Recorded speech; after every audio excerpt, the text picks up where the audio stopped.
Hello everyone, welcome to erudition studies. Erudition studies के official channel पर तुहाडा स्वागत है। अज है 16 जुलाई 2021 तो आप करांगे अज के सारे ही इंपॉर्टेंट करंट अफेयर्स की क्वेश्चनस। अगर तुहानू इसकी PDF चाहिए होए तो टैलीग्राम का लिंक तुहानू डिस्क्रिप्शन च मिलेगा, उत्थों तुसी डाउनलोड करके और PDF लै सकते हो। ओके, तो फिर स्टार्ट करते हैं अज के फर्स्ट क्वेश्चन तो। Who has become the first billionaire to go to space? पुलाड़ दे विच जाण वाले पहले अरबपति कौन बने हैं? The answer is Richard Branson.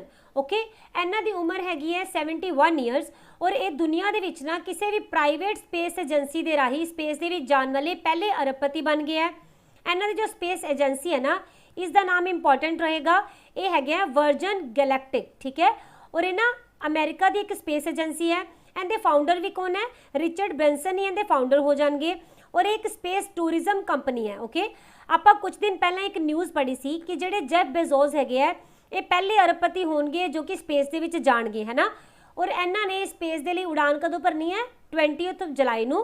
पर इन्हों तो पहला ही यानी 9 दिन पहला जो ब्रैंसन है इन्होंने स्पेस की उड़ान भर के ये पहल अपने नाम कर ली है। और ये न्यूज़ अपने लिए इस करके भी इंपॉर्टेंट हो जाती है क्योंकि इस क्रू के विच एक भारतीय मूल के महिला भी शामिल सीगे और इन्हों का नाम तुहाडे लिए बहुत इंपॉर्टेंट रहेगा, ये है शीर्षा बंडाला।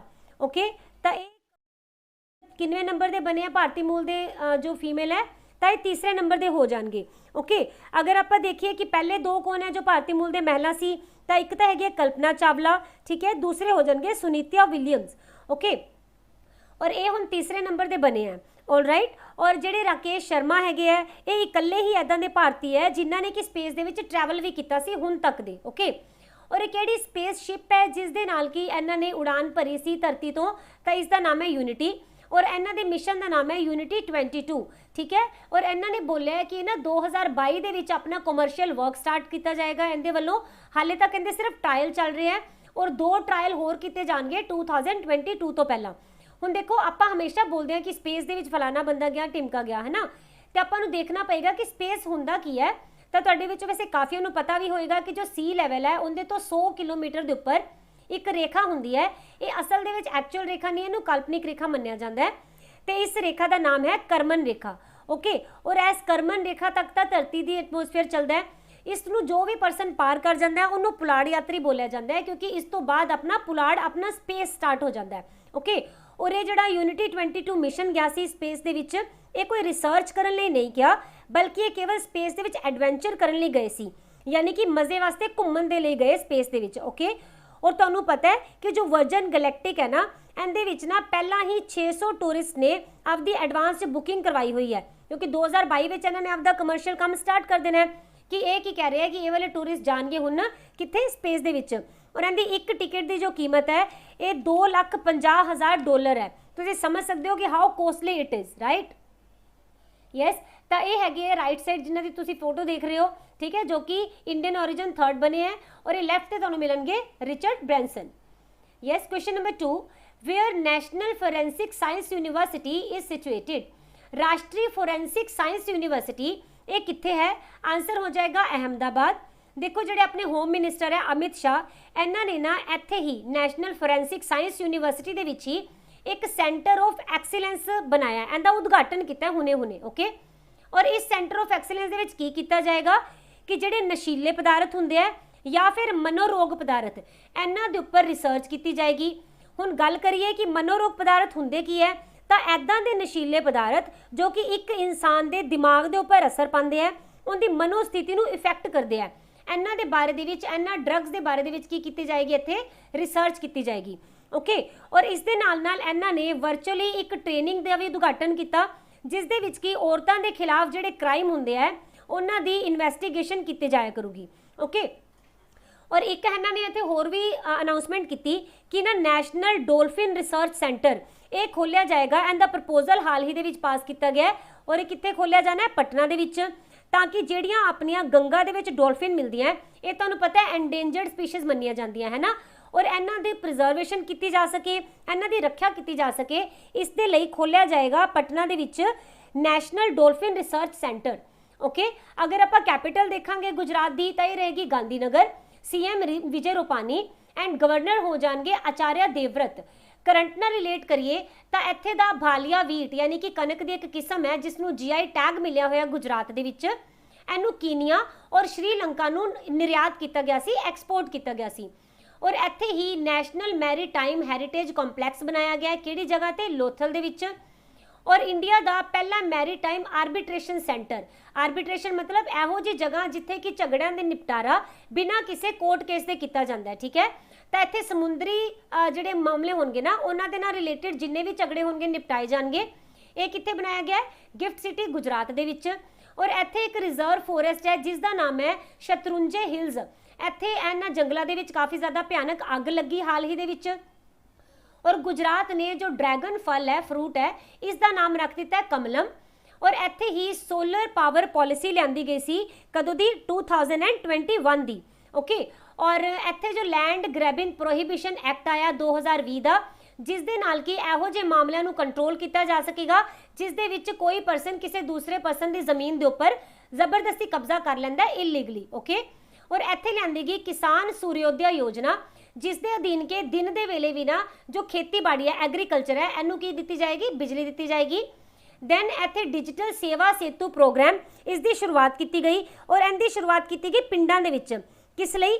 ਇਹਨੂੰ ਸਟਾਰਟ ਕੀਤਾ ਗਿਆ ਜਿਹੜਾ ਆਪਣੇ ਭਾਰਤ ਦਾ ਇੱਕ ਮਿਸ਼ਨ ਚੱਲ ਰਿਹਾ ਭਾਰਤ ਨੈਟ ਪ੍ਰੋਜੈਕਟ, ਸਭ ਨੇ ਸੁਣਿਆ ਹੋਵੇਗਾ। ਇਹਦੇ ਅੰਡਰ ਹੀ ਲਿਆਂਦਾ ਗਿਆ ਗੁਜਰਾਤ ਦੇ ਵਿੱਚ ਡਿਜੀਟਲ ਸੇਵਾ ਸੇਤੂ ਪ੍ਰੋਗਰਾਮ। ਇਹਦੇ ਅੰਡਰ ਨਾ ਜਿੰਨੀਆਂ ਵੀ ਗੁਜਰਾਤ ਦੀਆਂ ਪੰਚਾਇਤਾਂ ਉਹਨਾਂ ਨੂੰ ਆਪਸ ਦੇ ਵਿੱਚ ਜੋੜਿਆ ਜਾਏਗਾ ਔਰ ਲੋਕਾਂ ਨੂੰ ਨਾ ਰਾਸ਼ਨ ਕਾਰਡ ਦੀ ਜੋ ਸੁਵਿਧਾ ਹੈਗੀ ਹੈ ਡਿਜੀਟਲ ਮੋਡ ਦੇ ਵਿੱਚ ਉਹਨਾਂ ਦੇ ਘਰਾਂ ਤੱਕ ਹੀ ਪ੍ਰੋਵਾਈਡ ਕੀਤੀ ਜਾਏਗੀ, ਓਕੇ। ਗੁਜਰਾਤ ਨੇ ਟੌਪ ਕੀਤਾ ਐਕਸਪੋਰਟ ਪ੍ਰੀਪੇਅਰਡਨੈਸ ਇੰਡੈਕਸ ਜੋ ਕਿ ਨੀਤੀ ਆਯੋਗ ਵੱਲੋਂ ਜਾਰੀ ਕੀਤਾ ਗਿਆ ਸੀ ਇਸ ਦੇ ਵਿੱਚ। ਔਰ ਨਾਲ ਹੀ ਅਗਲੀ ਨਿਊਜ਼ ਤੁਹਾਡੇ ਲਈ ਇੰਪੋਰਟੈਂਟ ਹੈ, ਇੱਥੇ ਇੱਕ ਲੇਕ ਹੈ ਜਿਸ ਦਾ ਨਾਮ ਹੈ ਪੰਚਮੁਲੀ ਲੇਕ, ਓਕੇ। ਇੱਥੋਂ ਨਾ 194 ਮਗਰਮੱਛਾਂ ਨੂੰ ਯਾਨੀ ਕ੍ਰੋਕੋਡਾਈਲਸ ਨੂੰ ਰੀਲੋਕੇਟ ਕੀਤਾ ਗਿਆ, ਯਾਨੀ ਇਸ ਜਗ੍ਹਾ ਤੋਂ ਹਟਾ ਕੇ ਔਰ ਇੱਕ ਸੇਫ ਜਗ੍ਹਾ ਤੇ ਲਿਆਂਦਾ ਗਿਆ ਤਾਂ ਕਿ ਜਿਹੜੇ ਟੂਰਿਸਟ ਹੁੰਦੇ ਆ ਇੱਥੇ ਯਾਤਰੀ ਆਉਂਦੇ ਆ ਉਹਨਾਂ ਦੇ ਉੱਪਰ ਮਗਰਮੱਛ ਹਮਲਾ ਨਾ ਕਰਨ।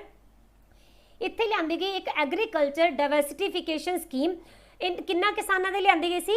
ਜਿਹੜੇ ਵੀ ਟ੍ਰਾਈਬਲ ਏਰੀਆ ਦੇ ਵਿੱਚ ਕਿਸਾਨੀ ਕਰਦੇ ਆ ਉਹਨਾਂ ਦੇ ਲਈ, ਠੀਕ ਹੈ, ਕਬੀਲੇ ਵਾਲੇ ਕਿਸਾਨਾਂ ਦੇ ਲਈ। Question number 3, which state government has recently launched electrical vehicle policy 2021? ਹਾਲ ਹੀ ਦੇ ਵਿੱਚ ਕਿਸ ਰਾਜ ਸਰਕਾਰ ਨੇ ਇਲੈਕਟ੍ਰਿਕ ਵਾਹਨ ਪਾਲਿਸੀ ਲਿਆਂਦੀ ਹੈ 2021 ਦੀ? ਆਨਸਰ ਰਹੇਗਾ ਮਹਾਰਾਸ਼ਟਰ। ਦੇਖੋ ਕੁਝ ਦਿਨ ਪਹਿਲਾਂ ਆਪਾਂ ਕੀਤਾ ਸੀ ਨਿਊਜ਼ ਦੇ ਵਿੱਚ ਕਿ ਜੋ ਗੁਜਰਾਤ ਹੈ ਇਹ ਵੀ ਆਪਣੀ ਈ ਵਹੀਕਲ ਪਾਲਿਸੀ ਲੈ ਕੇ ਆਇਆ ਹੈ ਔਰ ਦਿੱਲੀ ਵੱਲੋਂ ਵੀ ਐਦਾਂ ਦੀ ਹੀ ਕੋਈ ਪਾਲਿਸੀ ਲਾਗੂ ਕੀਤੀ ਗਈ ਹੈ। ਤੇ ਹੁਣ ਇਹਨਾਂ ਦੀ ਹੀ ਤਰਜ਼ ਦੇ ਵਿੱਚ ਜੋ ਮਹਾਰਾਸ਼ਟਰ ਗਵਰਨਮੈਂਟ ਹੈ ਇਹਨੇ ਵੀ ਆਪਣੀ ਜੋ ਨਵੀਂ ਇਲੈਕਟ੍ਰੀਕਲ ਵਾਹਨ ਪਾਲਿਸੀ ਹੈ ਇਹਨੂੰ ਲਾਗੂ ਕਰ ਦਿੱਤਾ ਹੈ। ਔਰ ਇਸ ਦੇ ਵਿੱਚ ਇਹਨਾਂ ਨੇ ਕੀ ਬੋਲਿਆ ਕਿ ਤੁਹਾਨੂੰ ਪਤਾ ਹੋਏਗਾ ਕਿ ਜਲਵਾਯੂ ਪਰਿਵਰਤਨ ਕਰਕੇ ਯਾਨੀ ਕਿ ਕਲਾਈਮੇਟ ਚੇਂਜ ਕਰਕੇ ਆਪਣੀਆਂ ਜੋ ਰਾਜ ਸਰਕਾਰ ਹੈ ਔਰ ਆਪਣੀ ਕੇਂਦਰ ਸਰਕਾਰ ਹੈ ਇਹ ਸਾਰੇ ਹੀ ਆਪਣੇ ਆਪਣੇ ਪੱਧਰ ਦੇ ਉੱਪਰ ਇਹਦੀ ਸਮੱਸਿਆ ਨੂੰ ਨਿਪਟਾਉਣ ਦੇ ਲਈ ਅਲੱਗ-ਅਲੱਗ ਯਤਨ ਕਰਦੇ ਪਏ ਹੈ ਨਾ। ਤੇ ਜਿਹੜੇ ਮਹਾਰਾਸ਼ਟਰ ਦੇ ਪਰਿਆਵਰਣ ਮੰਤਰੀ ਹੈ ਜਿਨ੍ਹਾਂ ਦਾ ਨਾਮ ਹੈ ਆਦਿਤਿਆ ਠਾਕਰੇ, ਉਹਨਾਂ ਨੇ ਇਸ ਨੀਤੀ ਦੀ ਘੋਸ਼ਣਾ ਕੀਤੀ ਸੀ। ਉਦੇਸ਼ ਕੀ ਹੈ ਕਿ ਜਿਹੜੇ ਈ ਵਹੀਕਲ ਹੁੰਦੇ ਆ, ਈ ਵਾਹਨ ਹੁੰਦੇ ਆ, ਉਹਨਾਂ ਨੂੰ ਪ੍ਰੋਤਸਾਹਿਤ ਕੀਤਾ ਜਾ ਸਕੇ ਤਾਂ ਕਿ ਲੋਕ ਜਿਹੜੇ ਹੈਗੇ ਆ ਉਹ ਪੈਟਰੋਲ ਤੇ ਡੀਜ਼ਲ ਨੂੰ ਛੱਡ ਕੇ ਔਰ ਈ ਵਾਹਨ ਵੱਲ ਨੂੰ ਚੱਲਣ, ਓਕੇ। ਔਰ ਇਹਦੇ ਵਿੱਚ ਇਹਨਾਂ ਨੇ ਬੋਲਿਆ ਕਿ 2025 ਤੱਕ ਨਾ ਜਿੰਨੇ ਵੀ ਅਸੀਂ ਈ ਰਜਿਸਟਰ ਵਾਹਨ ਕਰਾਂਗੇ ਉਹ ਕਰੀਬ ਅਸੀਂ 10% ਤੱਕ ਲੈ ਕੇ ਜਾਣੇ ਆ, ਓਕੇ। ਔਰ ਇਸ ਦੇ ਵਿੱਚ ਨਾ ਇਹਨਾਂ ਨੇ ਕਾਫੀ ਸਾਰੀਆਂ ਸਬਸਿਡੀਜ਼ ਵੀ ਦਿੱਤੀਆਂ ਹੈਗੀਆਂ ਆ ਜਿੰਦੇ ਵਿੱਚ ਇਹਨਾਂ ਨੇ ਬੋਲਿਆ ਕਿ ਅਗਰ ਕੋਈ 2 ਵੀਲਰ ਲੈਂਦਾ ਆ ਕਿਹੜੇ ਵਾਲਾ ਈ ਵਹੀਕਲ ਵਾਲਾ ਤੇ ਉਹਨੂੰ 10,000 ਰੁਪਏ ਦੀ ਸਬਸਿਡੀ ਦਿੱਤੀ ਜਾਏਗੀ। ਔਰ ਇਸ ਦੇ ਨਾਲ ਅਗਰ 3 ਵੀਲਰ ਲਓਗੇ ਤਾਂ 30,000 ਦੀ ਸਬਸਿਡੀ ਮਿਲੇਗੀ। 4 ਵੀਲਰ ਦੇ ਉੱਪਰ ਸਬਸਿਡੀ ਦਿੱਤੀ ਜਾਏਗੀ 50,000, ਓਕੇ। ਇਹਨਾਂ ਨੇ ਇੱਕ ਚੀਜ਼ ਹੋਰ ਬੋਲੀ ਹੈ ਕਿ ਜਿਹੜਾ ਵੀ ਪਰਸਨ ਇਲੈਕਟ੍ਰਿਕ ਬੱਸ ਨੂੰ ਖਰੀਦੇਗਾ ਨਾ ਉਹਨੂੰ 20 ਲੱਖ ਰੁਪਏ ਦੀ ਸਬਸਿਡੀ ਮਿਲੇਗੀ। ਤਾਂ ਤੁਸੀਂ ਸਮਝ ਸਕਦੇ ਹੋ ਇਹਦੇ ਨਾਲ ਲੋਕਾਂ ਦੇ ਵਿੱਚ ਕਾਫੀ ਜ਼ਿਆਦਾ ਉਤਸ਼ਾਹ ਆਏਗਾ ਕਿ ਉਹ ਕਲਾਈਮੇਟ ਚੇਂਜ ਦੇ ਲਈ ਈ ਵਹੀਕਲ ਨੂੰ ਮਤਲਬ ਕਿ ਅੱਗੇ ਲੈ ਕੇ ਆਉਣ, ਓਕੇ। ਤਾਂ ਅਗਰ ਆਪਾਂ ਮਹਾਰਾਸ਼ਟਰ ਦੀ ਕੈਪੀਟਲ ਦੇਖਦੇ ਹਾਂ ਮੁੰਬਈ ਹੋ ਜਾਏਗੀ ਐਂਡ ਸੀਐਮ ਰਹਿਣਗੇ ਉद्धਵ ਠਾਕਰੇ, ਗਵਰਨਰ ਹੋ ਜਾਣਗੇ ਭਗਤ ਸਿੰਘ ਕੋਸ਼ਿਆਰੀ। ਕੁਝ ਕਰੰਟ ਦੇ ਕੁਐਸਚਨਸ ਕਰਦੇ ਆ ਜਿਹੜੇ ਕਿ ਈ ਵਹੀਕਲ ਜਾਂ ਫਿਰ ਕਲਾਈਮੇਟ ਚੇਂਜ ਨੂੰ ਲੈ ਕੇ ਹੀ ਅਲੱਗ-ਅਲੱਗ ਗਵਰਨਮੈਂਟ ਵੱਲੋਂ ਸਟਾਰਟ ਕੀਤੇ ਗਏ ਹੈ। ਤਾਂ ਗਵਰਨਮੈਂਟ ਆਫ ਇੰਡੀਆ ਵੱਲੋਂ ਸਟਾਰਟ ਕੀਤਾ ਗਿਆ ਫੇਮ ਨਾਮ ਦਾ ਪ੍ਰੋਜੈਕਟ, ਬਹੁਤ ਇੰਪੋਰਟੈਂਟ ਹੈ। ਇਹਦਾ ਹੁਣ ਫੇਮ 2 ਚੱਲ ਰਿਹਾ, ਓਕੇ। ਇਹਦੇ ਵਿੱਚ ਕੀ ਹੈ? Foster adoption and manufacturing of hybrid and electric vehicle. ਇਹਦਾ ਵੀ ਸ਼ੁਰੂਆਤ ਤਾਂ ਕੀਤੀ ਗਈ ਹੈ ਤਾਂ ਕਿ ਲੋਕ ਜਿਹੜੇ ਆ ਇਲੈਕਟ੍ਰਿਕ ਵਹੀਕਲਸ ਨੂੰ ਜ਼ਿਆਦਾ ਅੱਗੇ ਲੈ ਕੇ ਆਉਣ। ਔਰ ਹੁਣੇ ਇਹਦੇ ਵਿੱਚ ਇੱਕ ਨਿਊਜ਼ ਆਈ ਸੀ ਕਿ ਇਹ 2022 ਦੇ ਵਿੱਚ ਖਤਮ ਹੋ ਜਾਣੀ ਸੀ ਪਾਲਿਸੀ, ਹੁਣ ਇਹਨੂੰ 2 ਸਾਲ ਦੇ ਲਈ ਅੱਗੇ ਵਧਾ ਕੇ ਔਰ 2024 ਤੱਕ ਕਰ ਦਿੱਤਾ ਗਿਆ, ਠੀਕ ਹੈ। और जो राजस्थान है पहला इदां दा राज बनिया जिसने नैशनल बायोफ्यूल पॉलिसी नूं लागू किया। और बिहार पहला इदां दा राज बनिया जिसने कि एथेनॉल पॉलिसी नूं एडॉप्ट किया। और हाइड्रोजन दे नाल चलण वाली जो बस है ये कित्थे लिआंदी गई, दिल्ली दे विच। पहला प्राइवेट LNG प्लांट ये आपां 2 दिन पहला दी न्यूज़ दे विच कीता सीगा, कित्थे एस्टैबलिश किया गया, नागपुर दे विच। और दिल्ली गवर्नमेंट ने की अनाउंस किया है कि जिन्ने भी दिल्ली सरकार वालों व्हीकल यूज़ किए जाते हैं उन्होंने ई व्हीकल दे विच 6 महीनों के अंदर अंदर कन्वर्ट कर दिता जाएगा। नाल ही 2024 तक 5 लाख ई व्हीकल लैके आंदे जाणगे। जिहड़ी OLA है यानी ओला कंपनी इन्हें ई स्कूटर फैक्ट्री एस्टैबलिश की है किहड़ी जगह ते, तमिलनाडु दे विच। और इसका पहला फेस पूरा करने लिए इन्होंने 2-3 दिन पहला बैंक ऑफ बड़ौदा के नाल एग्रीमेंट भी साइन किया है। और इंडिया की जो ई व्हीकल पॉलिसी है वह है 2030 वाली, यानी कि इंडिया ने बोलिया है कि 2030 तक असी 100% व्हीकल नूं ई व्हीकल च कन्वर्ट करांगे। और पंजाब ने जो ई व्हीकल की पॉलिसी लियांदी है इस दे विच बोलिया गया कि अपने राज दे विच जिन्ने भी ई व्हीकल मैन्युफैक्चर होणगे उन्हां दे उपर 100% जो है टैक्स माफ होएगा, यानी कि मोटर व्हीकल टैक्स नहीं लगाया जाएगा। किन्ने सालों के लिए, 10 सालों के लिए। Okay, question number 4, India's largest solar power project will be established by NTPC in which state. NTPC वालों भारत का सब तो वड्डा सोलर पावर प्रोजेक्ट कित्थे लगाया जा रहा है? The answer is Gujarat. यदि घोषणा हाल ही दे विच NTPC वालों की गई है कि ये भारत के सब तो वड्डे सोलर पावर नूं एस्टैबलिश करनगे किहड़ी जगह ते, गुजरात दे विच। और अगर आपां देखिए कि गुजरात दे विच भी किहड़ी जगह ते, तां रण ऑफ कच्छ दे विच इहनूं बनाया जाऊगा। और इहदी जो कैपेसिटी रखी जाएगी ये 4750 मैगावाट दिन की कैपेसिटी होने वाली है।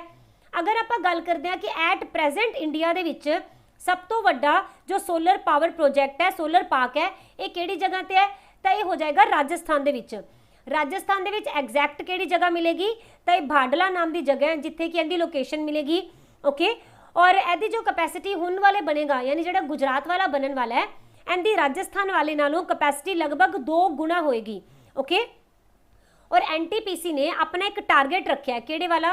ये बोल रहा है 2032 तक जो देश दे विच नवीनीकरण ऊर्जा हैगी है इहदी समर्था नूं असी 60 गीगावाट तक लैके ही जाना है। ओके, हाँ जी, अगर आप गुजरात की गल करते हैं, आप काफ़ी सारे करंट पहला कर रहे हैं तो इत्थे आप 2-3 होर डिस्कस कर लेने कि पूरे वर्ल्ड का सब तो लार्जेस्ट टैंपल रोपवे ये कित्थे बनाया गया? गिरनार रोपवे जो कि गुजरात दे विच ही है। KVIC ने पहला सिल्क प्रोसैसिंग प्लांट स्टार्ट किया सुरेंद्रनगर गुजरात दे विच ही। और वर्ल्ड का लार्जेस्ट पेट्रोलियम रिफाइनरी ये भी कित्थे मिलेगी? गुजरात दे विच मिलेगी।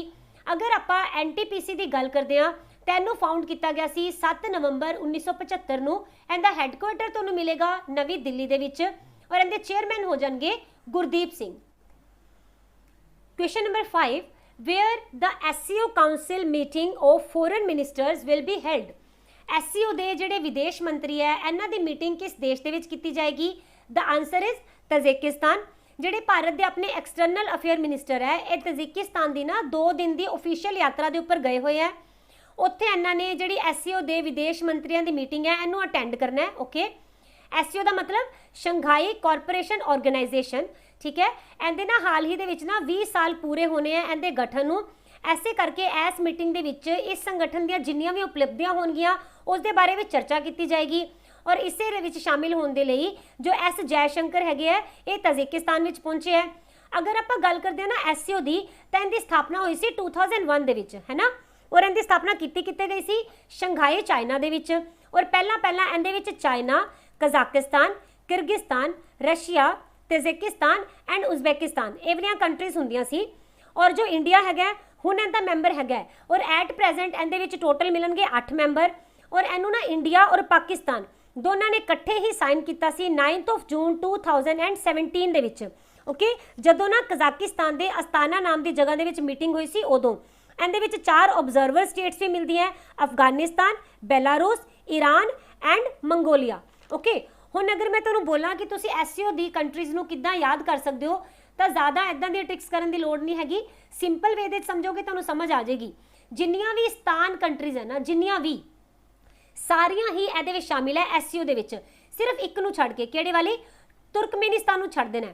हुण तुसीं देखो Kazakhstan, Kyrgyzstan, Pakistan, Tajikistan, Uzbekistan ये सारे दे सारे स्थान आ गए। सिर्फ तुसीं हुण इत्थे ये याद रख लोगे कि किहड़ा नहीं हैगा, क्योंकि ये ज़्यादातर पूछा जाता है, तुर्कमेनिस्तान जरूर हुंदा है। ओके, और 6वां कौन आ गया? अपना इंडिया, राइट। और फिर 7वां आ गया इंडिया का दुश्मन, किहड़े वाला? चाइना। और 8वां आ गया इंडिया का दोस्त, किहड़े वाला? रशिया। ठीक है, तो इस तरह तुसीं बहुत ईजिली इहनूं याद रख सकते हो। अगर आप देखते हैं मैप दे विच, तां सेंटर 'च तुहानूं दिख रहा होगा कजाकिस्तान, और कजाकिस्तान ऐदां दी सब तो वड्डी कंट्री है जिहड़ी कि लैंड-लॉक है, यानी चारों पासे आंदे समुंदर नहीं मिलेगा। और अगर आप गल करते हैं तजाकिस्तान की, तो इनकी जो कैपिटल है ना वो हैगी है दोशैम्बे, प्रेसिडेंट हैगे है इमोमैली रहमान जी। ठीक है, और इत्थे दी करेंसी है समोनी। Alright, next question, who is the writer of the book a new cold war, Henry Kissinger and the rise of China. अब न्यू कोल्ड वॉर बुक जो हैगी है ये किन्ना ने लिखी है, इस बुक के लेखक कौन होंगे? तो आंसर रहेगा बोथ। ठीक है, यानी कि जो संजय बारू एंड राहुल शर्मा, इन्होंने दोनों ने मिलकर इस बुक को लिखा है। और इस बुक के विच जो 1971 दे विच वर्ल्ड दे विच कोल्ड वॉर हुई सी ना, उस दे बारे विच गलबात की गई है। उस टाइम ही जो USSR है ये टोटल 15 देशों के वंडिया गया सीगा। इसे बेस के उपर किताब को लिखा गया है। ठीक है, और अगर आप गल करते हैं ना संजय बारू, तो काफ़ी ज़्यादा इंपॉर्टेंट है राइटर, तो इन्हों के जो हाल ही के बुक्स आई आप देख लें। एक है beyond covid shadow, then the accidental prime minister, ये इन्हों की काफ़ी इंपॉर्टेंट बुक मनी जाती है। ये इन्होंने जो अपने एक्स प्राइम मिनिस्टर है मनमोहन सिंह जी उन्होंने उपर लिखी सी। Then India's power elite, next है India and the world, essay on geoeconomics and foreign policy. ये सारिया ही बुक्स संजय बारू ने लिखी है। Question number 7, which is the north eastern state to propose legislation to protect cattle. केड़ा राज मवेशियों की रक्षा लई कानून बनाने वाला पहला उत्तर पूर्वी राज बन गया? आंसर हो जाएगा असम। ओके, और ऐसे ही तरह दियां जो पॉलिसी है ना ये काफ़ी होर भी राज्यों के विच शुरू की गई हैं, तो जोड़ा उत्तर पूर्वी राज है इहदे विच असम पहला हो जाएगा। इत्थे दे जो CM है हेमंता बिस्वा शर्मा, इन्होंने असम कैटल प्रिजर्वेशन बिल 2021 इनू पेश किया। भाव कि जोड़े मवेशी होंगे इन्हों के संरक्षण के लिए बिल लिया गया। इनके तहत जोड़े जानवर होंगे ना उन्होंने कतल के उपर, उन्होंने इस्तेमाल के उपर और उन्होंने ट्रांसपोर्टेशन के उपर पूरी तरह पाबंदी लगाई गई है, ताकि जोड़ा बीफ है इनकी खरीदो फरोख्त के उपर पूरी तरह रोक लगाई जा सके। और इहदे विच जिहड़े भी परसन दोषी पाए जाएंगे उन्होंने लिए गैर जमानती वारंट जारी होएगा। घट्टो घट्ट उन्होंने 3 साल की सज़ा या फिर 3 लाख रुपये जुर्माना या फिर दोनों ही होने का प्रावधान इहदे विच रखा गया। अगर मान लो कोई परसन पहली बारी फड़िया गया, सज़ा लैके बाहर आया, दूसरी बारी फिर उन्हें सेम क्राइम किया, तो इनकी जो सज़ा हैगी वो डबल हो जाएगी और जुर्माना भी डबल लगाया जाएगा। तो अगर असम की कैपिटल तो दिसपुर है, CM हो जाएगी हेमंता बिस्वा शर्मा, गवर्नर है जगदीश मुखी। करंट ना रिलेट करते हैं तो इदां की ही policy UP, MP and Karnataka ने भी इंप्लीमेंट की है। ठीक है, ताकि जोड़े मवेशी है उन्होंने स्लॉटिंग के उपर पाबंदी लगाई जा सके।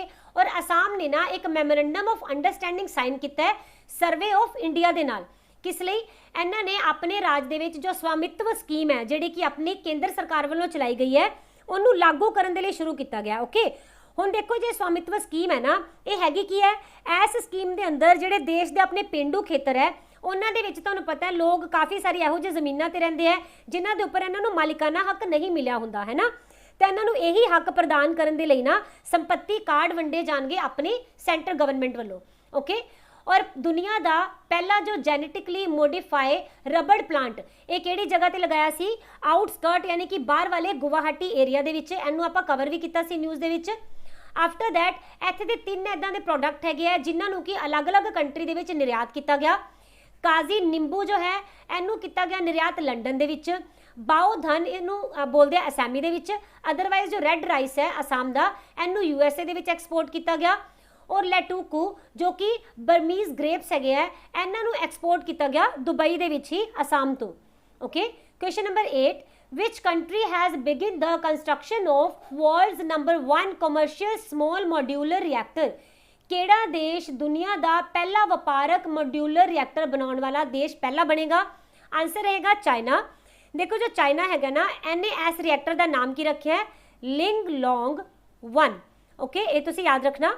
और इनू ना जो NOD यानी कि अप्रूवल कदों मिला सी? 2016 दे विच अप्रूवल दिता गया इंटरनेशनल एटॉमिक एनर्जी एजेंसी वालों। ओके, और इहदे विच ना ਅਪਰੂਵਲ ਲੈਣ ਵਾਲਾ ਵੀ 2016 ਦੇ ਵਿੱਚ ਚਾਈਨਾ ਪਹਿਲਾ ਹੀ ਕੰਟਰੀ ਸੀ। ਓਕੇ, ਹੁਣ ਇਹਨੇ ਨਾ ऑफिशियली ਅਨਾਉਂਸ ਕਰ ਦਿੱਤਾ ਹੈ ਕਿ ਹੁਣ ਆਪਣਾ ਨਿਰਮਾਣ ਸਟਾਰਟ ਕਰ ਦੇਣਗੇ। ਔਰ ਇਹ ਵਾਲਾ ਜੋ ਰਿਐਕਟਰ ਹੈ ਚਾਈਨਾ ਦੇ ਕਿਹੜੇ ਨਿਊਕਲੀਅਰ ਪਾਵਰ ਪਲਾਂਟ ਦੇ ਵਿੱਚ ਬਣਾਇਆ ਜਾਏਗਾ, ਤਾਂ ਇਸ ਦਾ ਨਾਮ ਹੈਗਾ ਚੈਂਗ ਜਿयांग, ਰਾਈਟ। ਔਰ ਇਹਦੇ ਵਿੱਚ ਨਾ ਜਦੋਂ ਇੱਕ ਵਾਰ ਇਹਨੂੰ ਕੰਪਲੀਟ ਕਰ ਲਿਆ ਗਿਆ ਤਾਂ ਫਿਰ ਇਹਦੀ ਜੋ ਕਪੈਸਿਟੀ ਹੈਗੀ ਹੈ ਯਾਨੀ ਕਿ ਜਨਰੇਸ਼ਨ ਦੀ, ਤਾਂ ਇਹ ਕਿੰਨੀ ਹੋਏਗੀ 1 ਬਿਲੀਅਨ ਕਿਲੋਵਾਟ ਆਵਰ ਤੱਕ ਇਹ ਪਹੁੰਚ ਸਕਦੀ ਹੈ। ਔਰ ਇਹਦੇ ਨਾਲ ਕਰੀਬ 5 ਲੱਖ ਜੋ ਘਰ ਹੈਗੇ ਨਾ, ਇਹਦੇ ਤੋਂ ਵੀ ਜ਼ਿਆਦਾ ਘਰਾਂ ਨੂੰ ਬਿਜਲੀ ਪ੍ਰੋਵਾਈਡ ਕੀਤੀ ਜਾ ਸਕੇਗੀ ਚਾਈਨਾ ਦੇ ਵਿੱਚ। ਇਸੇ ਹੀ ਪ੍ਰੋਜੈਕਟ ਦਾ ਇੱਕ ਹੋਰ ਨਾਮ ਰੱਖਿਆ ਗਿਆ, ਇਹ ਹੈ ACP-100, ਠੀਕ ਹੈ। ਹਾਂਜੀ, ਜੋ ਚਾਈਨਾ ਹੈ ਇਹਦੀ ਕੈਪੀਟਲ ਹੈ ਬੀजिंग, ਪ੍ਰੈਸੀਡੈਂਟ ਜੀ ਜਿੰਗਪਿੰਗ, ਕਰੰਸੀ ਰੈਨਮਿੰਬੀ। ਅਗਰ ਕੰਟਰੀ ਨਾਲ ਰਿਲੇਟ ਕਰਦੇ ਆ ਤਾਂ ਇੱਥੇ ਇੱਕ ਪੋਰਟ ਹੈ ਸਿਟੀ ਜਿਸ ਦਾ ਨਾਮ ਹੈ ਕੁਇੰਗਡਾਓ। ਇੱਥੇ ਬਹੁਤ ਹੀ ਜ਼ਿਆਦਾ ਐਲਗੀ ਬਲੂਮ ਆ ਗਿਆ ਸੀ ਕਿਉਂਕਿ ਪੋਲਿਊਸ਼ਨ ਕਰਕੇ ਔਰ ਆਰਗੈਨਿਕ ਮੈਟਰ ਦੀ ਪ੍ਰੋਡਕਸ਼ਨ ਕਰਕੇ। ਐਲਗੀ ਬਲੂਮ ਕੀ ਹੁੰਦਾ ਹੈ, ਦੇਖੋ ਕੋਈ ਵੀ ਪਾਣੀ ਦੇ ਵਿੱਚ ਤੁਸੀਂ ਦੇਖਿਆ ਹੋਏਗਾ ਵਾਟਰ ਬੋਡੀ ਦੇ ਵਿੱਚ ਐਦਾਂ ਹਰੀ ਹਰੀ ਕਾਈ ਜੰਮੀ ਹੁੰਦੀ ਹੈ ਨਾ, ਜਦੋਂ ਬਹੁਤ ਹੀ ਜ਼ਿਆਦਾ ਵੱਧ ਜਾਂਦੀ ਹੈ ਤਾਂ ਉਸ ਤੋਂ ਬਾਅਦ ਕੀ ਹੁੰਦਾ ਹੈ, ਜਿਹੜੇ ਸੂਰਜ ਹੈ ਇਹਦੀਆਂ ਕਿਰਨਾਂ ਅੰਦਰ ਤੱਕ ਨਹੀਂ ਜਾਂਦੀਆਂ ਔਰ ਅੰਦਰ ਜਿਹੜੇ ਵੀ ਜਾਨਵਰ ਵਗੈਰਾ ਰਹਿੰਦੇ ਹੁੰਦੇ ਆ ਜਾਂ ਇੱਥੇ ਦਾ ਜਿਹੜਾ ਵੀ ਕੁਦਰਤੀ ਵਾਤਾਵਰਨ ਹੁੰਦਾ ਹੈ ਉਹ ਮਰਨਾ ਸਟਾਰਟ ਕਰ ਦਿੰਦੇ ਆ ਕਿਉਂਕਿ ਉਹ ਆਪਦੀ ਪ੍ਰੋਡਕਸ਼ਨ ਹੀ ਨਹੀਂ ਕਰ ਪਾਉਂਦੇ, ਉਹਨਾਂ ਨੂੰ ਆਕਸੀਜਨ ਵਗੈਰਾ ਨਹੀਂ ਮਿਲ ਪਾਉਂਦੀ। ਇਹਨੂੰ ਹੀ ਐਲਗੀ ਬਲੂਮ ਬੋਲਿਆ ਜਾਂਦਾ ਹੈ। ਇਹੀ ਘਟਨਾ ਚਾਈਨਾ ਦੀ ਪੋਰਟ ਸਿਟੀ ਕੁਇੰਗਡਾਓ ਦੇ ਵਿੱਚ ਦੇਖਣ ਨੂੰ ਮਿਲੀ। ਔਰ ਚਾਈਨਾ ਨੇ 3 ਸਾਲ ਦਾ ਆਪਣਾ ਇੱਕ ਐਕਸ਼ਨ ਪਲਾਨ ਲਿਆਂਦਾ ਹੈ ਤਾਂ ਕਿ ਕੰਟਰੀ ਦਾ ਜੋ ਸਾਈਬਰ ਸਿਕਿਉਰਿਟੀ ਹੈ ਇਹਨੂੰ ਡਿਵੈਲਪ ਕੀਤਾ ਜਾ ਸਕੇ। ਔਰ ਚਾਈਨਾ ਐਦਾਂ ਦੀ ਪਹਿਲੀ ਕੰਟਰੀ ਬਣੀ ਜਿਸ ਨੇ ਕਿ ਸਿੰਥੈਟਿਕ ਕੈਨੇਬਿਨੋਇਡਸ ਨੂੰ ਕੀ ਕੀਤਾ ਹੈ, ਬੈਨ ਕੀਤਾ ਹੈ। ਓਕੇ, ਤਾਂ ਕਿ ਜਿਹੜੀ ਇਹਦੀ ਇਲੀਗਲ ਮੈਨੂਫੈਕਚਰਿੰਗ ਹੈ ਔਰ ਸੇਲਿੰਗ ਹੈ ਉਹਨੂੰ ਰੋਕਿਆ ਜਾ ਸਕੇ। ਚਾਈਨਾ ਨੇ ਆਪਣਾ ਇੱਕ ਬਨਾਵਟੀ ਸੂਰਜ ਬਣਾਇਆ ਸੀ ਜਿਸ ਦਾ ਨਾਮ ਹੈ ਈਸਟ। ਦੁਨੀਆ ਦਾ ਸਭ ਤੋਂ ਵੱਡਾ ਰੇਡੀਓ ਟੈਲੀਸਕੋਪ ਜਿਸ ਦਾ ਨਾਮ ਹੈ ਫਾਸਟ, ਚਾਈਨਾ ਵੱਲੋਂ ਹੀ ਬਣਾਇਆ ਗਿਆ। ਫੁੱਲੀ ਇਲੈਕਟ੍ਰਿਕ ਬੁਲੇਟ ਟ੍ਰੇਨ ਚਾਈਨਾ ਨੇ ਤਿੱਬਤ ਦੀ ਰਾਜਧਾਨੀ ਲਹਾਸਾ ਤੋਂ ਲੈ ਕੇ ਔਰ ਯਿੰਗਚੀ ਨਾਮ ਦੇ ਪਿੰਡ ਤੱਕ ਚਲਾਈ ਹੈ। ਔਰ ਇਹਦਾ ਜੋ ਮਾਰਸ ਮਿਸ਼ਨ ਹੈ ਇਸ ਦਾ ਨਾਮ ਹੈ ਤਿਆਨਵੇਨ-1। ਐਸੇ ਮਿਸ਼ਨ ਦੇ ਵਿੱਚ ਜੋ ਰੋਵਰ ਹੈ ਛੱਡਿਆ ਗਿਆ ਸੀਗਾ, ਨਾਮ ਰਹੇਗਾ ਝੁਰੋਂਗ। ਔਰ ਇੱਥੇ ਦਾ ਜੋ ਸਪੇਸ ਸਟੇਸ਼ਨ ਹੈ ਜੋ ਕਿ ਚਾਈਨਾ ਨੇ ਆਪਣਾ ਬਣਾਇਆ ਇਸ ਦਾ ਨਾਮ ਹੈ ਤਿਆਂਗੋਂਗ। ਔਰ ਇੱਥੇ ਹੀ ਨਾ ਪਹਿਲੀ ਵਾਰੀ ਇੱਥੇ ਦੇ ਜੋ ਐਸਟਰੋਨੌਟ ਹੈਗੇ ਆ ਉਹਨਾਂ ਨੇ ਸਪੇਸ ਵਾਕ ਵੀ ਕੀਤੀ ਹੈ। ਓਕੇ, ਔਰ ਚਾਈਨਾ ਦਾ ਜੋ ਜਾਇੰਟ ਪਾਂਡਾ ਹੈਗਾ ਇਹਨੂੰ ਪਹਿਲਾਂ ਰੱਖਿਆ ਗਿਆ ਸੀਗਾ ਐਂਡੇਂਜਰਡ ਸਪੀਸੀਜ਼ ਦੇ ਵਿੱਚ, ਯਾਨੀ ਕਿ ਜਿਵੇਂ ਖਤਮ ਹੀ ਹੋ ਚੁੱਕੀ ਹੁੰਦੀ ਹੈ, ਪਰ ਹੁਣ ਨੇ ਵਲਨਰੇਬਲ ਵਿੱਚ ਆ ਗਿਆ, ਯਾਨੀ ਇਹਨਾਂ ਨੇ ਆਪਣੀ ਜਨਸੰਖਿਆ ਵਧਾਣੀ ਸ਼ੁਰੂ ਕਰ ਦਿੱਤੀ ਹੈ। ਦੁਨੀਆ ਦਾ ਪਹਿਲਾ ਨਿਊ ਜਨਰੇਸ਼ਨ ਮੈਟੀਓਰੋਲੋਜੀਕਲ ਸੈਟੇਲਾਈਟ ਜਿਸ ਦਾ ਨਾਮ ਹੈ ਫੈਂਗਯੂਨ 4B, ਓਕੇ, ਇਹ ਵੀ ਚਾਈਨਾ ਨੇ ਹੀ ਲਾਂਚ ਕੀਤਾ। ਚਾਈਨਾ ਦੇ ਵਿੱਚ ਬਰਡ ਫਲੂ ਜੋ ਕਿ ਇਨਸਾਨਾਂ ਦੇ ਵਿੱਚ ਆ ਗਿਆ ਹੋਵੇ ਜਿਸ ਦਾ ਨਾਮ ਹੈ H10N3, ਓਕੇ, ਇਹਦਾ ਵਾਇਰਸ ਦੇਖਿਆ ਗਿਆ ਇਨਸਾਨਾਂ ਦੇ ਵਿੱਚ ਚਾਈਨਾ ਵਿੱਚ ਪਹਿਲੀ ਵਾਰ। ਚਾਈਨਾ ਨੇ ਸ਼ੁਰੂ ਕੀਤੀ ਆਪਰੇਸ਼ਨ ਐਮਪਟੀ ਪਲੇਟ, ਓਕੇ, ਔਰ ਇਹਦੇ ਵਿੱਚ ਕੀ ਬੋਲਿਆ ਕਿ ਜਿਹੜੇ ਫालतू ਆਪਾਂ ਫੂਡ ਛੋੜ ਦਿੰਦੇ ਆ ਹੋਟਲ ਜਾਂ ਰੈਸਟੋਰੈਂਟ ਵਿੱਚ ਜਾ ਕੇ ਉਹਦੇ ਉੱਪਰ ਪਾਬੰਦੀ ਲਗਾਈ ਗਈ ਹੈ। ਔਰ ਚਾਈਨਾ ਨੇ ਕੀਨੀਆ ਦਾ ਇੱਕ ਲਾਮੋ ਪੋਰਟ ਹੈ ਜਿਸ ਦੇ ਵਿੱਚ ਇੱਕ ਕੋਰੀਡੋਰ ਨੂੰ ਡਿਵੈਲਪ ਕੀਤਾ ਹੈ ਜੋ ਕਿ ਕੀਨੀਆ, ਸਾਊਥ ਸੁਡਾਨ ਐਂਡ ਇਥੀਓਪੀਆ ਨੂੰ ਆਪਸ ਦੇ ਵਿੱਚ ਜੋੜੇਗਾ। ਚਾਈਨਾ ਦਾ BRI ਇਨੀਸ਼ੀਏਟਿਵ ਜੋ ਕਿ ਬਹੁਤ ਇੰਪੋਰਟੈਂਟ ਹੈ, ਯਾਨੀ ਕਿ ਬੈਲਟ ਐਂਡ ਰੋਡ ਇਨੀਸ਼ੀਏਟਿਵ, ਇਸ ਦੇ ਬਾਰੇ ਆਪਾਂ ਬਹੁਤ ਵਾਰ ਗੱਲ ਕੀਤੀ ਹੈ ਤਾਂ ਅੱਜ ਆਪਾਂ ਨਹੀਂ ਕਰਾਂਗੇ। ਔਰ ਚਾਈਨਾ ਨੂੰ ਹਾਲ ਹੀ ਦੇ ਵਿੱਚ ਮਲੇਰੀਆ ਫ੍ਰੀ ਘੋਸ਼ਿਤ ਕੀਤਾ ਗਿਆ ਆ ਵਰਲਡ ਹੈਲਥ ਆਰਗੇਨਾਈਜੇਸ਼ਨ ਵੱਲੋਂ, ਠੀਕ ਹੈ। Question number 9, which UT has become the first UT to vaccinate all residents and guest population? ਕਿਹੜਾ ਕੇਂਦਰ ਸ਼ਾਸਿਤ ਪ੍ਰਦੇਸ਼ ਸਾਰੀ ਆਬਾਦੀ ਦਾ ਟੀਕਾਕਰਨ ਕਰਨ ਵਾਲਾ ਪਹਿਲਾ ਕੇਂਦਰ ਸ਼ਾਸਿਤ ਪ੍ਰਦੇਸ਼ ਬਣ ਗਿਆ? ਦਾ ਆਨਸਰ ਇਜ਼ ਲੱਦਾਖ। ਦੇਖੋ ਲੱਦਾਖ ਨੇ ਆਪਣੀ ਸਾਰੀ ਹੀ ਆਬਾਦੀ ਨੂੰ ਟੀਕਾਕਰਨ ਕਰ ਦਿੱਤਾ ਆ। ਇਸ ਤਰ੍ਹਾਂ ਇਹ ਪਹਿਲੀ UT ਬਣ ਗਈ ਹੈ ਜਿਹਨੇ ਕਿ 100% ਟੀਕਾਕਰਨ ਨੂੰ ਪੂਰਾ ਕਰ ਲਿਆ। ਔਰ ਇਹਨੇ ਆਪਣੀ ਟੀਕਾਕਰਨ ਦੇ ਵਿੱਚ ਨਾ ਜਿਹੜੇ ਗੈਸਟ ਪੋਪੂਲੇਸ਼ਨ ਹੈ, ਯਾਨੀ ਕਿ ਇਸ ਦੇ ਵਿੱਚ ਤੁਸੀਂ ਮਾਈਗ੍ਰੈਂਟ ਲੇਬਰ ਲੈ ਲਓ, ਹੋਟਲ ਦੇ ਵਰਕਰਸ ਲੈ ਲਓ ਔਰ ਨੇਪਾਲੀ ਨਾਗਰਿਕ ਲੈ ਲਓ ਜਿਹੜੇ ਕਿ ਆਪਣੀ ਰੋਜ਼ੀ ਰੋਟੀ ਦੇ ਲਈ ਲੱਦਾਖ ਦੇ ਵਿੱਚ ਆਏ ਹੋਏ ਹੈ, ਉਹਨਾਂ ਨੂੰ ਵੀ ਇਹਨਾਂ ਨੇ ਵਿੱਚ ਹੀ ਕਵਰ ਕੀਤਾ ਹੈ, ਠੀਕ ਹੈ। ਉਹ ਟੋਟਲ 89,404 ਪੀਪਲ ਹੈ ਜਿਨ੍ਹਾਂ ਨੂੰ ਕਿ ਪਹਿਲੀ ਡੋਜ਼ ਲਗਾਈ ਜਾ ਚੁੱਕੀ ਹੈ, ਠੀਕ ਹੈ। ਔਰ ਇਹਨਾਂ ਨੇ ਨਾ ਇਹ ਵਾਲਾ ਜੋ ਅਚੀਵਮੈਂਟ ਹੈ 3 ਮਹੀਨੇ ਤੋਂ ਵੀ ਘੱਟ ਸਮੇਂ ਦੇ ਵਿੱਚ ਪੂਰੀ ਕੀਤੀ ਹੈ। ਔਰ ਕਰੀਬ 6,821 ਜੋ ਨੇਪਾਲੀ ਨਾਗਰਿਕ ਹੈ ਇਹਨਾਂ ਨੂੰ ਵੀ ਇਸ ਵੈਕਸੀਨੇਸ਼ਨ ਕੈਂਪੇਨ ਦੇ ਵਿੱਚ ਸ਼ਾਮਿਲ ਕੀਤਾ ਗਿਆ। ਜਿਹੜੀਆਂ ਜੋ ਲੱਦਾਖ ਹੈ ਨਾ ਇਹਦੇ ਵਿੱਚ 2 ਹੀ ਡਿਸਟ੍ਰਿਕਟ ਮਿਲਣਗੀਆਂ, ਲੇਹ ਐਂਡ ਕਰਗਿਲ, ਓਕੇ। ਔਰ ਇੱਥੇ ਦੇ ਲੈਫਟੀਨੈਂਟ ਗਵਰਨਰ ਕੌਣ ਹੋ ਜਾਣਗੇ? ਰਾਧਾ ਕ੍ਰਿਸ਼ਨ ਮਾਥੁਰ। ਕਰੰਟ ਦੇ ਨਾਲ ਰਿਲੇਟ ਕਰਦੇ ਹਾਂ ਤਾਂ ਜੋ ਜੰਮੂ ਐਂਡ ਕਸ਼ਮੀਰ ਹੈ ਇਹਦਾ ਵਿਆਨ ਨਾਮ ਦਾ ਪਿੰਡ, ਇਹ ਪਹਿਲਾਂ ਐਦਾਂ ਦਾ ਪਿੰਡ ਬਣਿਆ ਸੀ ਇੰਡੀਆ ਦਾ ਜਿਸਨੇ ਕਿ 100% ਵੈਕਸੀਨੇਸ਼ਨ ਨੂੰ ਪੂਰਾ ਕੀਤਾ ਸੀ। ਔਰ ਕਨਵਰਜੈਂਸ ਐਨਰਜੀ ਸਰਵਿਸ ਲਿਮਿਟਿਡ ਯਾਨੀ ਕਿ CESL ਇਹਨੇ ਸਾਈਨ ਕੀਤਾ ਆ ਲਦਾਖ ਦੀ ਗਵਰਨਮੈਂਟ ਦੇ ਨਾਲ ਇੱਕ ਪੈਕਟ, ਜਿਸ ਦੇ ਵਿੱਚ ਨਾ ਲਦਾਖ ਨੂੰ ਪੂਰੀ ਤਰ੍ਹਾਂ ਕਾਰਬਨ ਫ੍ਰੀ ਬਣਾਇਆ ਜਾਏਗਾ। ਓਕੇ, ਔਰ ਲਦਾਖ ਦੇ ਵਿੱਚ ਯੋਨ ਟੈਬ ਨਾਮ ਦੀ ਇੱਕ ਸਕੀਮ ਆਈ, ਜਿਸ ਦੇ ਵਿੱਚ ਕਿ 12,300 ਸਟੂਡੈਂਟਸ ਨੂੰ ਟੈਬਲੇਟਸ ਵੰਡੇ ਗਏ ਆਨਲਾਈਨ ਐਜੂਕੇਸ਼ਨ ਦੇ ਲਈ। ਲਦਾਖ ਇਗਨਾਈਟਿਡ ਮਾਈਂਡ ਇੱਕ ਪ੍ਰੋਜੈਕਟ ਸਟਾਰਟ ਕੀਤਾ ਗਿਆ ਆਪਣੀ ਇੰਡੀਅਨ ਆਰਮੀ ਵੱਲੋਂ, ਤਾਂ ਕਿ ਜਿਹੜੇ ਲਦਾਖੀ ਸਟੂਡੈਂਟਸ ਹੈਗੇ ਆ ਉਹਨਾਂ ਨੂੰ ਐਜੂਕੇਸ਼ਨ ਦੇ ਮੌਕੇ ਪ੍ਰਦਾਨ ਕੀਤੇ ਜਾ ਸਕਣ। ਔਰ ਲਦਾਖ ਦੇ ਵਿੱਚ ਹੀ ਆਪਣੇ ਇੰਡੀਆ ਦਾ ਮੈਟੀਓਰੋਲੋਜੀਕਲ ਸੈਂਟਰ ਯਾਨੀ ਕਿ ਮੌਸਮ ਵਿਭਾਗ ਜਿਹੜਾ ਹੈਗਾ ਉਹ ਵੀ ਇੱਥੇ ਹੀ ਸਥਾਪਿਤ ਕੀਤਾ ਗਿਆ। ਅੱਜ ਦਾ last question, when world youth skill day is observed, ਵਿਸ਼ਵ ਯੁਵਾ ਕੌਸ਼ਲ ਦਿਵਸ ਕਦੋਂ ਮਨਾਇਆ ਜਾਂਦਾ ਹੈ? ਤਾਂ ਇਹ ਹਰ ਸਾਲ ਮਨਾਇਆ ਜਾਂਦਾ ਹੈ 15 ਜੁਲਾਈ ਨੂੰ। ਓਕੇ, ਤਾਂ ਯਾਦ ਰੱਖਾਂਗੇ 15th ਜੁਲਾਈ। ਇਹਨੂੰ ਕਿਸ ਲਈ ਮਨਾਇਆ ਜਾਂਦਾ ਆ? ਤਾਂ ਕਿ ਜਿਹੜੇ ਯੁਵਾ ਹੈਗੇ ਆ ਉਹਨਾਂ ਦੇ ਵਿੱਚ ਕੌਸ਼ਲ ਦਾ ਵਿਕਾਸ ਕਰਨ ਔਰ ਇਹਦੇ ਵਿੱਚ ਨਿਵੇਸ਼ ਕਰਨ ਦੇ ਲਈ ਜਾਗਰੂਕਤਾ ਨੂੰ ਵਧਾਇਆ ਜਾ ਸਕੇ। ਤੇ ਕੌਸ਼ਲ ਦਾ ਵਿਕਾਸ ਕਰਨ ਦੇ ਵਿੱਚ ਇੱਕ ਮਿਸ਼ਨ ਹੈਗਾ ਜਿਸ ਨੂੰ ਬੋਲਿਆ ਜਾਂਦਾ ਹੈ ਕੌਸ਼ਲ ਵਿਕਾਸ ਮਿਸ਼ਨ। ਇਹਦੇ ਵਿੱਚ ਯੁਵਾਵਾਂ ਨੂੰ ਟ੍ਰੇਨਿੰਗ ਦਿੱਤੀ ਜਾਂਦੀ ਹੈ ਤਾਂ ਕਿ ਉਹ ਰੋਜ਼ਗਾਰ ਵਗੈਰਾ ਆਪਣੇ ਲਈ ਜਨਰੇਟ ਕਰ ਸਕਣ। ਓਕੇ, ਔਰ 11 ਨਵੰਬਰ 2014 ਨੂੰ ਜਿਹੜੀ ਯੂਨਾਈਟਿਡ ਨੇਸ਼ਨ ਦੀ ਜਨਰਲ ਅਸੈਂਬਲੀ ਹੈ ਇਹਨੂੰ ਬਣਾਉਣ ਦੀ ਘੋਸ਼ਣਾ ਕੀਤੀ ਸੀ। ਔਰ ਇਹਦੀ ਜੋ ਸਿਫਾਰਿਸ਼ ਹੈ ਇਹ ਕਿੰਨੇ ਕੀਤੀ ਸੀ? ਤਾਂ ਸ਼੍ਰੀਲੰਕਾ ਵੱਲੋਂ ਦੀ ਸਿਫਾਰਿਸ਼ ਕੀਤੀ ਗਈ ਸੀ ਔਰ ਪਹਿਲੀ ਵਾਰੀ ਇਹਨੂੰ ਮਨਾਇਆ ਗਿਆ ਸੀ 2015 ਨੂੰ। ਓਕੇ, ਅਗਰ ਆਪਾਂ ਦੇਖਦੇ ਹਾਂ ਕਿ 2021 ਦਾ ਥੀਮ ਕੀ ਰਿਹਾ ਇਸ ਵਾਰੀ ਦੇ ਜੋ ਡੇ ਦਾ, ਤਾਂ ਇਹ ਹੋ ਜਾਏਗਾ ਰੀ-ਇਮੇਜਿੰਗ ਯੂਥ ਸਕਿੱਲ ਪੋਸਟ ਪੈਂਡੇਮਿਕ। ਠੀਕ ਹੈ, ਇਹ ਇੰਪੋਰਟੈਂਟ ਰਹੇਗਾ, ਯਾਦ ਰੱਖਣਾ। ਔਰ ਹੁਣ ਤੱਕ ਜੁਲਾਈ ਦੇ ਵਿੱਚ ਜਿਹੜੇ ਇੰਪੋਰਟੈਂਟ ਡੇ ਮਨਾਏ ਗਏ, 1 ਜੁਲਾਈ ਨੂੰ ਨੈਸ਼ਨਲ ਡਾਕਟਰਸ ਡੇ, ਠੀਕ ਹੈ, 2 ਜੁਲਾਈ ਨੂੰ ਵਰਲਡ ਸਪੋਰਟਸ ਜਰਨਲਿਸਟ ਡੇ, 3 ਜੁਲਾਈ ਇੰਟਰਨੈਸ਼ਨਲ ਡੇ ਆਫ ਕੋਆਪਰੇਟਿਵਸ, ਇਹ ਇੰਪੋਰਟੈਂਟ ਰਹੇਗਾ, 6 ਜੁਲਾਈ ਨੂੰ ਵਰਲਡ ਜ਼ੂਨੋਸਿਸ ਡੇ ਐਂਡ 11 ਜੁਲਾਈ ਵਰਲਡ ਪੋਪੂਲੇਸ਼ਨ ਡੇ, 12 ਜੁਲਾਈ ਨੂੰ world Malala day and paper bag day. ਠੀਕ ਹੈ, ਇਹ ਸਾਰੇ ਮਨਾਏ ਗਏ। ਹੁਣ ਆਪਾਂ ਕੱਲ ਦੀ ਰਿਵੀਜ਼ਨ ਕਰਦੇ ਹਾਂ, ਤਾਂ ਤੁਸੀਂ ਮੈਨੂੰ ਦੱਸਣਾ ਹੈ ਕਮੈਂਟ ਸੈਕਸ਼ਨ ਦੇ ਵਿੱਚ ਕਿ ਕਿੰਨੇ ਕੁਐਸਚਨ ਤੁਹਾਡੇ ਠੀਕ ਰਹੇ ਸੀ। Okay, who has been appointed as prime minister of Nepal, Nepal ਦੇ ਪ੍ਰਧਾਨ ਮੰਤਰੀ ਕਿਹਨਾਂ ਨੂੰ ਚੁਣਿਆ ਗਿਆ? ਸ਼ੇਰ ਬਹਾਦਰ ਦਿਊਬਾ। ਯੂਨੀਸੈਫ ਦੇ ਚੀਫ ਨੇ ਜਿਨ੍ਹਾਂ ਨੇ ਰਿਜ਼ਾਈਨ ਕੀਤਾ, ਨਾਮ ਕੀ ਹੈ? Henrietta Fore. ਔਰ ਮਦਰਾਸ ਦੀ ਜੋ ਹਾਈ ਕੋਰਟ ਹੈ ਇਹਨਾਂ ਨੇ 1 ਲੱਖ ਰੁਪਏ ਦਾ ਫਾਈਨ ਲਗਾਇਆ ਕਿਹੜੇ ਤਮਿਲ ਐਕਟਰ ਦੇ ਉੱਪਰ? ਆਨਸਰ ਹੈ ਵਿਜੇ। ਔਰ ਅਬੇ ਅਹਿਮਦ ਕਿਹੜੀ ਕੰਟਰੀ ਦੇ ਪ੍ਰਾਈਮ ਮਿਨਿਸਟਰ ਬਣੇ ਹੈ? Answer is ਇਥੀਓਪੀਆ।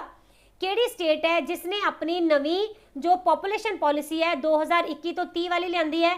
ਆਨਸਰ ਹੈ ਉੱਤਰ ਪ੍ਰਦੇਸ਼। ਕਿਹੜੀ ਟੀਮ ਹੈ ਜਿਸ ਨੇ ਕਿ ਯੂਰੋ ਕੱਪ ਯੂਈਫਾ ਦਾ 2020 ਵਾਲਾ ਜਿੱਤ ਲਿਆ? ਆਨਸਰ ਹੈ ਇਟਲੀ। ਕਿਹੜੀ ਸਟੇਟ ਗਵਰਨਮੈਂਟ ਹੈ ਜਿਸ ਨੇ ਕਿ ਇੱਕ ਪ੍ਰਪੋਜ਼ ਕੀਤਾ ਹੋਇਆ ਹਾਥੀਆਂ ਦੇ ਸੰਰਕਸ਼ਣ ਵਾਲਾ ਏਰੀਆ ਇਹਨੂੰ ਘੱਟ ਕਰ ਦਿੱਤਾ ਹੈ? ਆਨਸਰ ਹੋ ਜਾਏਗਾ ਛੱਤੀਸਗੜ੍ਹ। ਪੂਰੀ ਦੁਨੀਆ ਦਾ ਸਭ ਤੋਂ ਡੀਪੈਸਟ ਪੂਲ ਜਿਸ ਦਾ ਨਾਮ ਹੈ ਜੀਪ ਡਾਈਵ ਪੂਲ, ਇਹਨੂੰ ਯਾਤਰੀਆਂ ਦੇ ਲਈ ਖੋਲ ਦਿੱਤਾ ਗਿਆ ਹੈ। ਕਿਹੜੀ ਕੰਟਰੀ ਦੇ ਵਿੱਚ ਮਿਲੇਗਾ? ਕਿਹੜੀ ਜਗ੍ਹਾ ਤੇ? ਦੁਬਈ ਦੇ ਵਿੱਚ। ਇੰਡੀਆ ਨੇ ਸਾਈਨ ਕੀਤਾ ਰੇਲ ਸਰਵਿਸ ਐਗਰੀਮੈਂਟ ਕਿਸ ਕੰਟਰੀ ਦੇ ਨਾਲ? ਤਾਂ ਆਨਸਰ ਹੈ ਨੇਪਾਲ। ਓਕੇ, ਤਾਂ ਤੁਸੀਂ ਅੱਜ ਮੈਨੂੰ ਦੱਸੋਗੇ ਕਿ ਕੱਲ ਦੇ ਕੁਐਸਚਨਸ ਦੇ ਵਿੱਚ ਤੁਹਾਡੇ ਕਿੰਨੇ ਕੁਐਸਚਨ ਠੀਕ ਰਹੇ। ਓਕੇ, ਤਾਂ ਇਹ ਸੀਗਾ ਅੱਜ ਦਾ ਸਾਰਾ ਹੀ 16 ਜੁਲਾਈ ਦਾ ਸਾਰਾ ਕਰੰਟ ਅਫੇਅਰ। ਆਈ ਹੋਪ ਤੁਹਾਨੂੰ ਸੈਸ਼ਨ ਅੱਛਾ ਲੱਗਿਆ ਹੋਵੇਗਾ। ਅਗਰ ਅੱਛਾ ਲੱਗਿਆ ਹੋਵੇ ਤਾਂ ਇਹਨੂੰ ਸੈਸ਼ਨ ਨੂੰ ਲਾਈਕ ਕਰ ਦੇਣਾ, ਸ਼ੇਅਰ ਕਰ ਲੈਣਾ ਆਪਣੇ ਫਰੈਂਡਸ ਦੇ ਨਾਲ, ਤਾਂ ਕਿ ਆਪਾਂ ਜ਼ਿਆਦਾ ਤੋਂ ਜ਼ਿਆਦਾ ਸਟੂਡੈਂਟਸ ਨੂੰ ਇਹਦਾ ਬੈਨੀਫਿਟ ਦੇ ਸਕੀਏ। ਤੇ ਫਿਰ ਆਪਾਂ ਮਿਲਾਂਗੇ ਕੱਲ ਦੇ ਸੈਸ਼ਨ ਦੇ ਵਿੱਚ। Me Sharan signing off. ਮਿਲਦੇ ਹਾਂ ਫਿਰ। Till then take care, keep studying, bye bye.